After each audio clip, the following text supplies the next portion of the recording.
So for week 11, I just started by doing sort of like a smaller scale A3 mock-up of my photo, the same photo montage I used before, but using like photos from my film photos into it. And I was using ones from my bedroom and from the alleyway to sort of see how that would work in the forest space, because I thought that would be a nice way to like bring all the places together. And then I also added like moments of text, which would eventually be Letraset stickers like in my previous pages. But I just wanted to see how that would sort of work all together. And I'm not sure how I feel about this. I haven't decided yet. I think I like don't enjoy how the colours sort of contrast each other as in comparison to when I used the forest photos. They sort of blended in with the forest. And I quite like that sort of like seamlessness. Um, so so I'm undecided whether I'm going to use photos of the forest, of my bedroom and the alleyway, as well as the forest photos. But I think I'll decide on that while I'm compiling the final outcome, just to see, because I don't want to say I will or say I won't, and then change my mind last minute. So I'm going to leave that as like sort of like a last minute, open-minded sort of like just deciding whether it fits in the larger scale one or not. And so I made this sort of like very quick mock-up of like how it will sit together. So this is my lamppost here, and then I've got the corner which will lie there. The video won't actually be in that corner, it will either be there or on this side, so it's on one side instead of in the corner, otherwise it will be a crease and it won't lie flat. And I also put the normal photo montage aside by the ones with the collage bit, just to see the difference. And I definitely think the collage aspect makes it more interesting and gives you more to look at. So I definitely will collage some photos into it rather than none.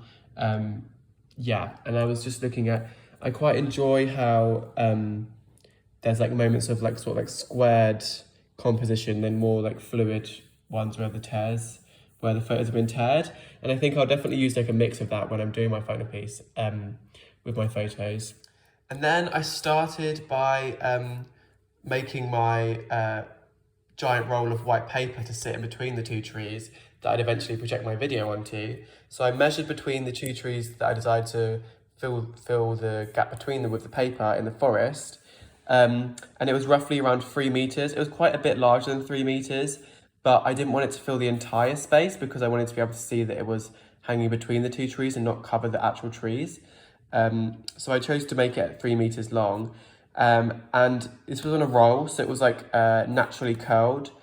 So it kind of wanted to like self-destruct and like curl in on itself. So I had to like sort of problem solve a way of making the edges heavier so that it wouldn't just curl in and rip. So I decided to glue with wood glue these 2 planks of wood to either side, sort of just like hold it flat so it wouldn't like curl in, and this worked really well. And then as a class, we all went and did like a class crit of like just to get feedback for our FMP ideas, like our final piece ideas. And we used the Edward de Bono's 6 thinking hats method. So each of us was a different hat and we all had different a task to do. And this sort of really helped break down the feedback so you could pinpoint what exactly you had to do, so you knew where to look if you wanted to look at what you needed to improve on and what you did well. And so this was like a really good thing for me. And I really was quite happy with the outcome because people understood what I was trying to portray. And the only thing I said I should work on is sort of like the reasoning behind the colours and maybe working at a larger scale, like my mock-up. But I think that would be quite a challenge to work at a larger scale for a mock-up due to my budget and like the scale of my piece, because it's going to be bigger than A1. It will just end up, if I did that as a mock-up, it'd end up being almost like a waste of paper. And I want to stay quite ethical, and I don't want to create more waste than I have. So I then took my piece of paper to the forest and strung it between the 2 trees. And this was quite a challenge because it was quite a windy day, and it was a day between, it was a day in the week that it was quite rainy. So I had like a very short time period to go and put it up and take it down and take my photos. But I quite enjoyed that idea because it was, in my head, it was like how proved that the forest never loved me back. Like it was completely, the forest did not want me there at all that week. So Yeah, and I tied the page up, but the white piece of paper ended up being quite to the left due to the different length of rope on either side of the page that I tied it to. And that was sort of like a happy accident because I feel like if it was strung directly between the two trees, you wouldn't see that it's been strung up. It would just look like a massive gap in the forest. And I kind of like the idea that you can tell that I've strung up this big bit of paper to project onto, because at the end of the day, the piece is meant to be that you're looking into, watch the projection as if you're in the forest, so as if it's being projected into the forest. So I still wanted to keep this aspect of like reality, that this would be how it would be strung up if I was to actually project it directly into the forest. We then went through all of our our checklist for what we had to complete for our final hand in, and I just highlighted the areas that I still need to do. Some of them are for the exhibition that I can't finish yet, and others are like things I need to do, like my timetable, bibliography. Like those aren't finished yet because I haven't finished my project, so things like that is fine. And then I downloaded all of my photo montage photos. I took far too many on purpose because I knew that I wanted to be safer. Like I wanted to make sure I had enough photos rather than too little. So I put them all into a Word document at the same size.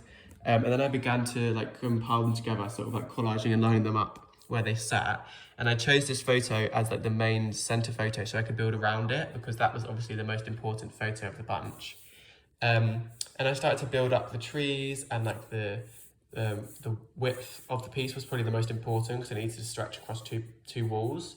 And I chose to sort of like go up some trees and stop, and let some trees completely finish, and then others get any chance to go up at all. And this was the final composition that I decided on. So I ended up, this 1, 2, 3 are all, these three are A1, and the rest are either A2, A3, A4. And I cropped those down. And then I had to use my math skills and do a scale factor to sort of make sure that they would all fit together like this still, but so that this photo would be A1, so they all fit onto A1 paper. So this is a A1 PDF document that I'll eventually print from. So I lined up all my photos and I managed to fit them all on there. So as you can see, some of them are smaller than the others. And then I added my film photos of the forest, and I've got most of the forest and some of the alleyway in my bedroom just to see if I want to use those last minute. But yeah, that's all I did for this week.